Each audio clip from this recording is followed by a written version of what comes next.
Coming into view is the incredible Titanic experience. The building that's bringing so many more people to Belfast than ever before. Built at a cost of £97 million, it's been worth every penny. It's not a museum, it's an experience, and one that most people won't soon forget.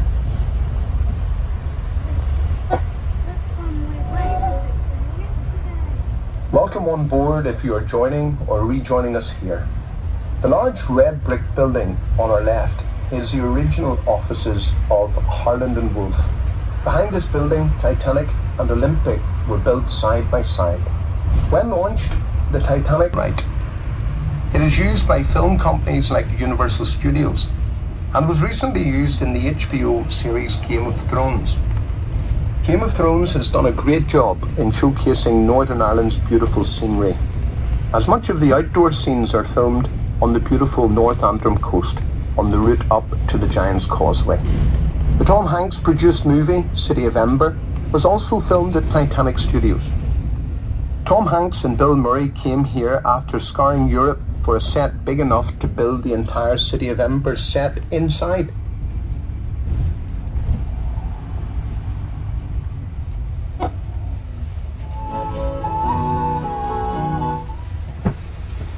This is our stop for the Titanic experience, and by far our most popular stop. All the buses stop here automatically and usually arrive here at both 5 minutes past the hour and 35 minutes past the hour. The buses only pick up at these gates on this side of the road. If you're leaving us here, please remember to take your headphones and all of your belongings with you. Construction dock in the world. It is here Harland and Wolff built the ship, nearly 4 times bigger than Titanic. And yet how many people remember that ship's name? Everyone knows the name Titanic now. But even that wasn't always the case. The interest in Titanic does seem to be directly linked to the films made about her, with the 1958 film A Night to Remember certainly attracting public interest again. Then movies like the James Cameron film Titanic, starring Leonardo DiCaprio and Kate Winslet, brought the Titanic story to a much younger audience. But no matter how the Titanic phenomena came about, it certainly played a big part in the rejuvenation of Belfast. It's another reason for people wanting to visit Belfast.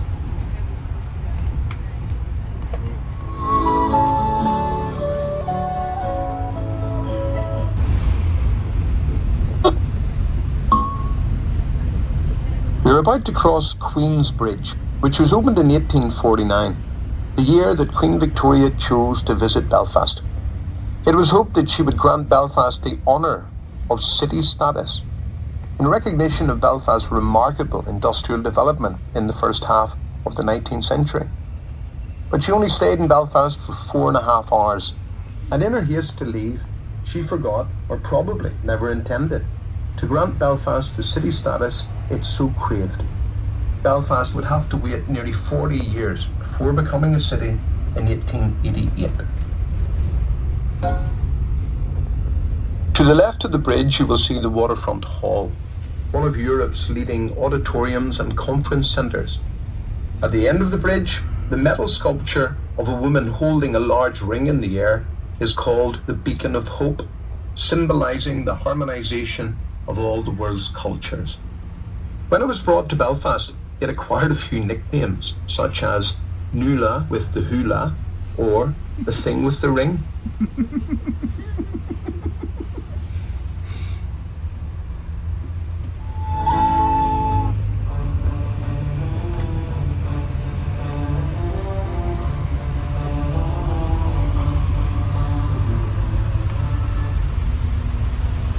Ahead on the right are the Laganside Courts, mostly built from glass, which is a relatively new concept in building here in Belfast.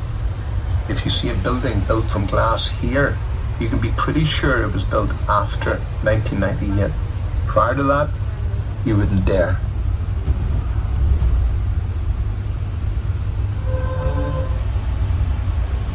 On the right are the Royal Courts of Justice. Because they contain the High Court, they were a major target during the Troubles. They are protected by a blast wall, 10 foot thick in parts, to protect the building from car bombs, the bomb of choice back then.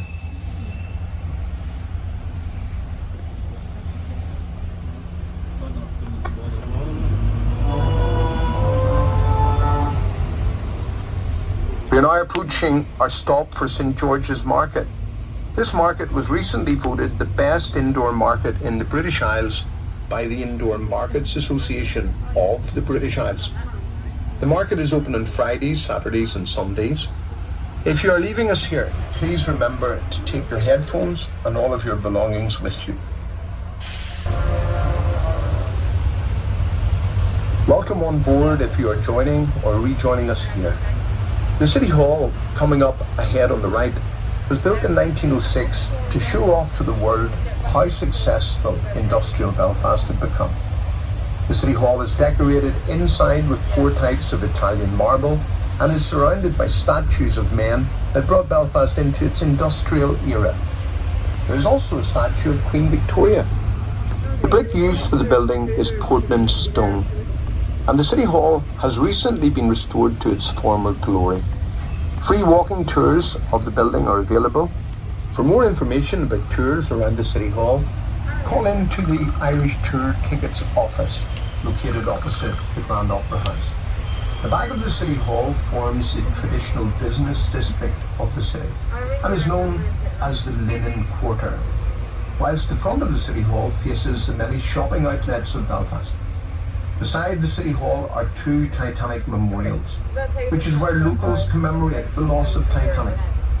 This is not to be confused with the Titanic Quarter, where they celebrate not just the birth of Titanic, but the thousands of other ships also built in Belfast.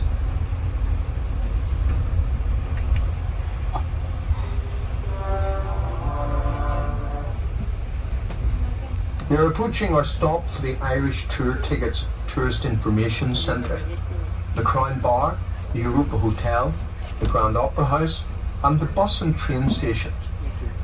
If you are leaving us here, please remember to take your headphones and all of your belongings with you.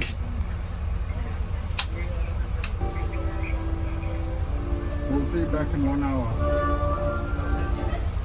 Then the more. Welcome on board if you are joining or rejoining us here. This area was once the main nightlife area in the city, and it still retains some great venues at the city end of the street. Popular bars include Robinson's and the world famous Crown Bar. The Crown is owned and managed by the National Trust and is preserved and protected as an important historical site. It has retained the wood panelling and small drinking booths called snubs that give it the authentic Belfast appearance. The ornate tilework on the exterior and the floor mosaics make it a very special Belfast institution.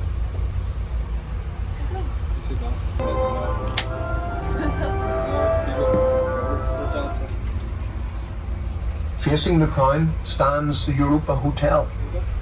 This famous hotel was the only hotel in the city during the Troubles and was bombed 43 times during that period. Very few visitors came to Belfast then, and the bulk of its guests were journalists and visiting politicians. It was constantly rebuilt after each attack and is now recognised as one of the finest hotels in the region.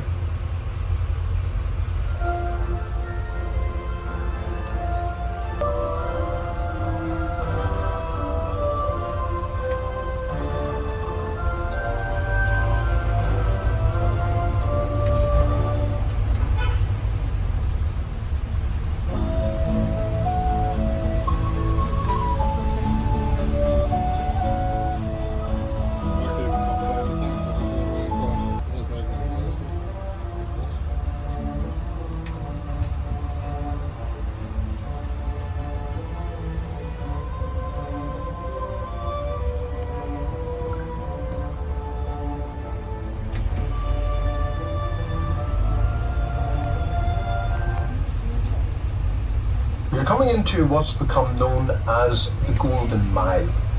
It is so named because this area offers the best selection of pubs, clubs and restaurants in Belfast.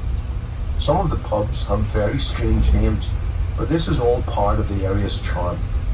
There is also a wide selection of cultural cuisine: Indian, Italian, Chinese, Japanese, Nepalese, French, Spanish, Turkish, and of course, Irish.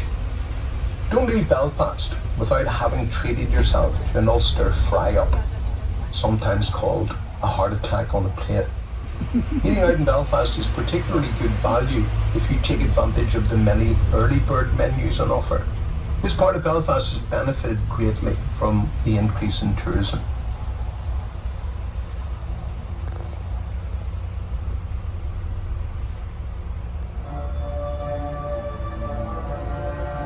Our Shaftesbury Square stop, which is located outside Lavery's, Belfast's oldest family-owned bar. Established in 1854, Lavery's offers 4 different floors of entertainment for different music tastes and age groups. It's claimed they pour 1,000 pints of Guinness a day. They also give you the opportunity to pour your own pint and then reward you with a t-shirt that states that you did so.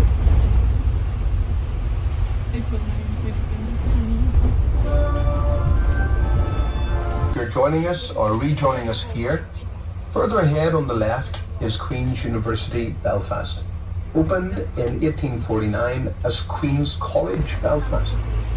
The university offers academic degrees at various levels and has a large number of now famous alumni, including the former President of Ireland, Mary McAleese, Nobel Prize-winning poet Seamus Heaney, and politician Lord Trimble. Actor Liam Neeson also attended Queen's for a short time. Queen's is the largest landowner in Northern Ireland. In 2015, the student population was just under 25,000, with 8,000 of them coming from outside Northern Ireland. It's testament indeed to the success of Northern Ireland's peace process. The brilliant Ulster Museum, which was recently voted one of the best museums in the British Isles by the Museums of the British Isles themselves. The museum entrance is also the entrance to Botanic Gardens, which is a beautiful part of Belfast. Looming above the entrance is the statue of Lord Kelvin, one of the greatest thinkers of all time. He was born in Belfast, educated in Glasgow, but is buried in Westminster Abbey.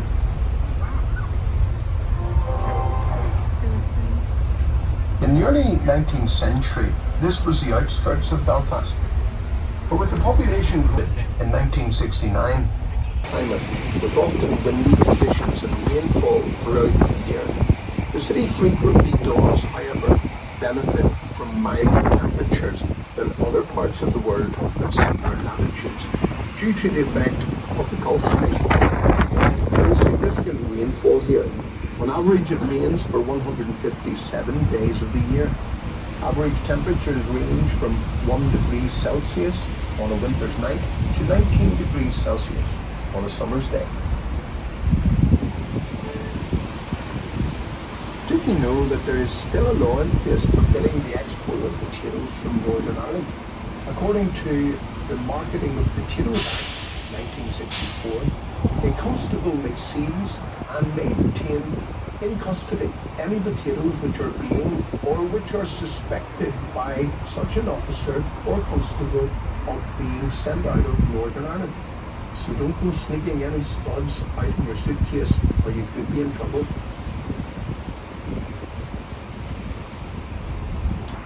It symbolises a new beginning for Northern Ireland. Terry Hooley is one of Belfast's more modern neighbours.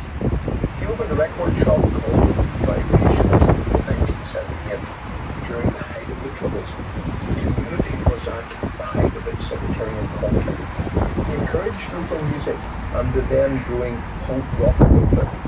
He started a record label called Vibrations, and its fourth release was directed by the then liminal band The Undertones. Their song, Teenage Hits, became a classic hit of the time. Terry was at the center of this. He raised his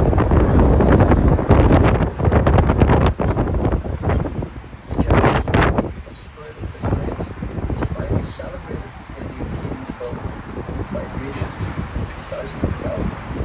simply the Royal, as it's known in Belfast. It was one of three major hospitals in the city. Completed in 1906,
We are now approaching the stop for the Falls Memorial Garden for the Bobby Sands mural and I, but he had a...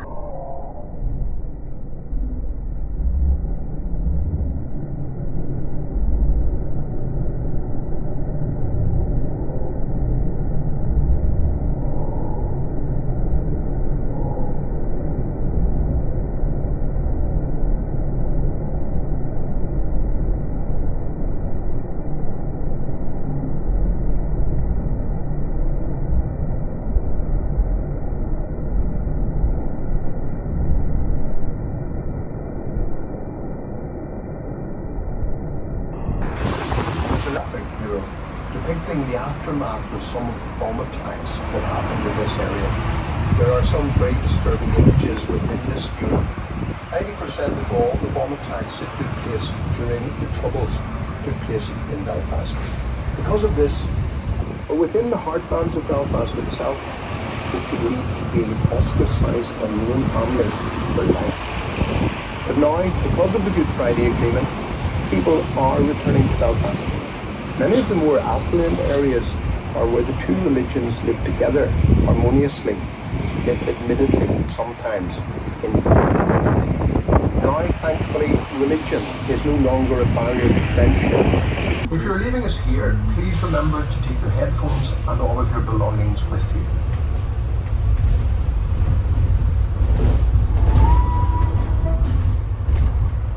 Straight ahead in the distance, the glass dome of Victoria Square dominates the skyline, and from there you can get a panoramic view of Belfast.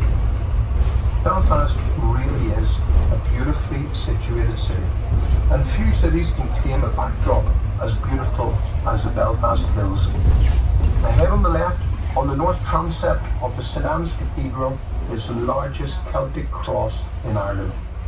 St Anne's gives the area its name, the Cathedral Quarter.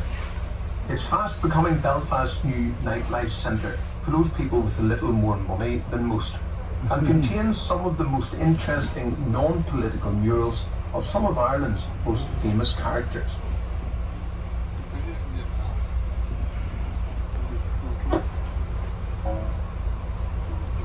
One of Belfast's greatest literary sons was C.S. Lewis, famous for his Narnia books, which had been translated into more than 30 languages and sold millions of copies around the world.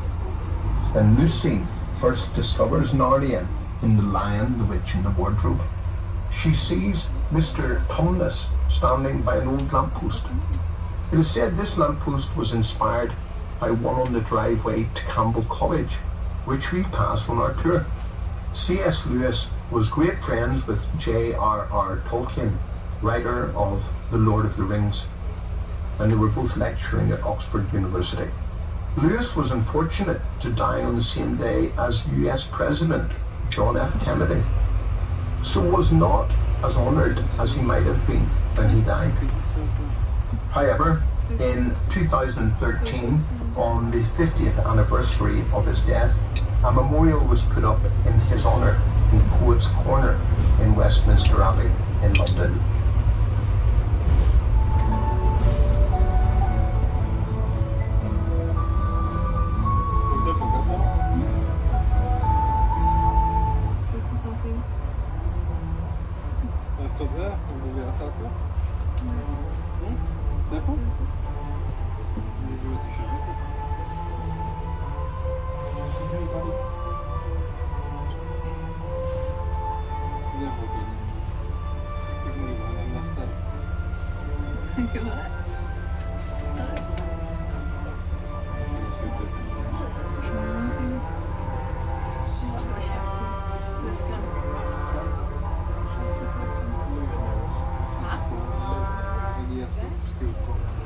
We are now entering Belfast's main shopping thoroughfare, Royal Avenue.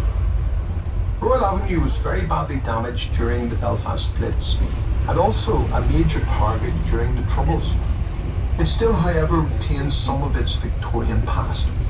All you need to do is look above the shop fronts to discover that Victorian and Edwardian buildings still exist.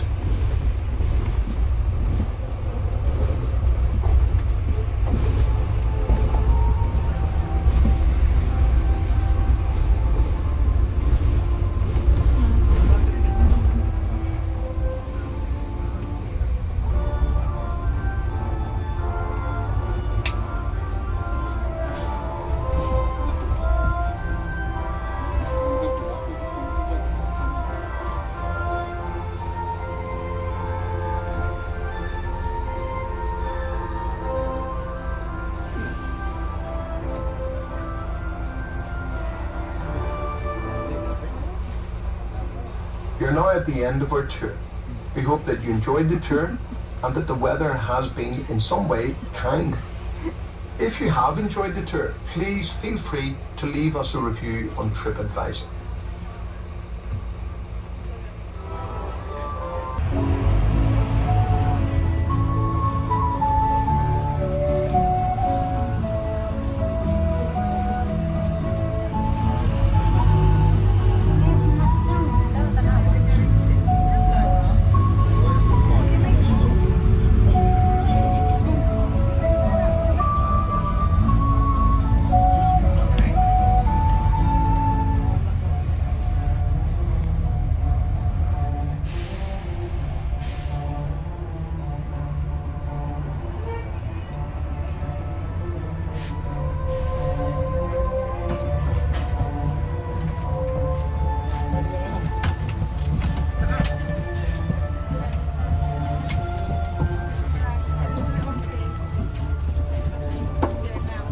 That was the end of our trip. That was the end of our trip around Belfast.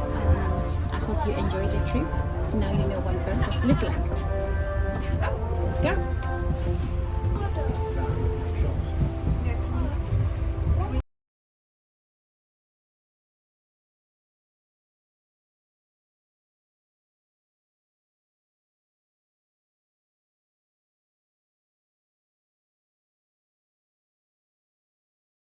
For 48 hours.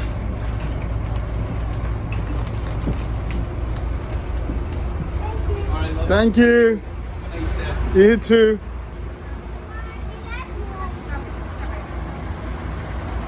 That was the end of the trip. It was awesome. I loved it. I will do it again and again because some parts I didn't hear what he was saying because I was concentrating on taking photos. So yeah, I'll do it again next time I come.